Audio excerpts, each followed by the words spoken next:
మనం సర్పరూపాన్ని స్వీకరించి ఘాటీ క్షేత్రంలో తపస్సు చేస్తున్నటువంటి కుమారస్వామి తన పూర్ణ శివాంశంతో సహా అన్ని శక్తులని తనలోనే కలిపేసుకున్నాడని చెప్పుకున్నాం కదా. కుమారస్వామి ఇలా తన శక్తిని ప్రకటించుకోకుండా సామాన్యమైనటువంటి సర్పరూపాన్ని ధరించి మనస్సులోనే తపస్సు చేస్తున్నాడు.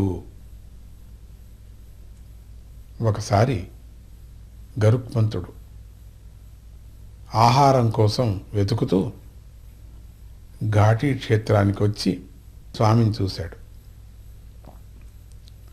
దాన్ని మామూలు పాముగా చూశాడు. ఎందుకంటే మామూలుగా కనపడుతున్నది. స్వామి ఆ రూపాన్ని తీసుకున్నాడు. మామూలు సర్పంగా తీసుకున్నాడు స్వామి.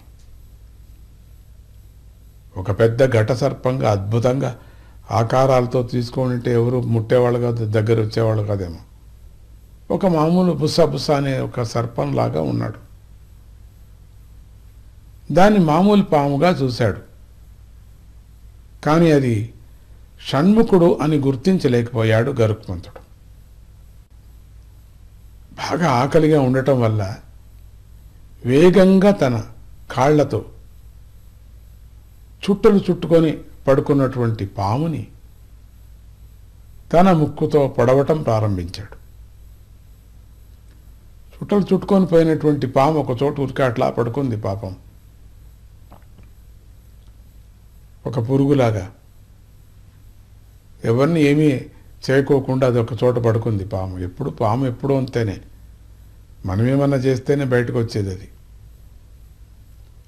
తపస్సులో మునిగిపోయినటువంటి సుబ్రహ్మణ్య స్వామి ఏమీ చలించలేదు.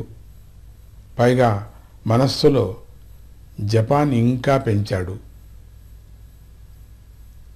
ఈ పాముకి ఆహారం కూడా అక్కర్లేదు కదా.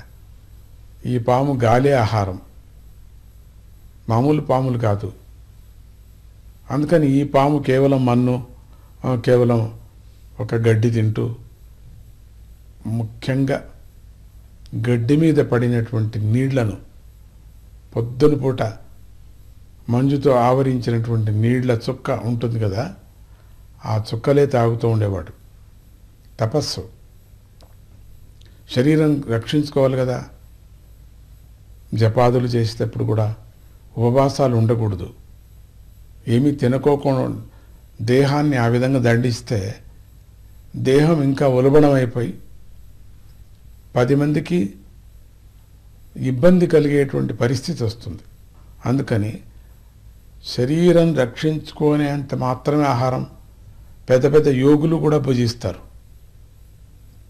శరీరాన్ని రక్షించుకునేటువంటి ఆహారం మాత్రమే తినాల, ఎక్కువ తినకూడదు. కామక్రోధాలు పుట్టేటువంటి ఆహారాన్ని, లేక ఎక్కువ శరీరానికన్నా ఎక్కువ ఆహారం తీసుకోకూడదు.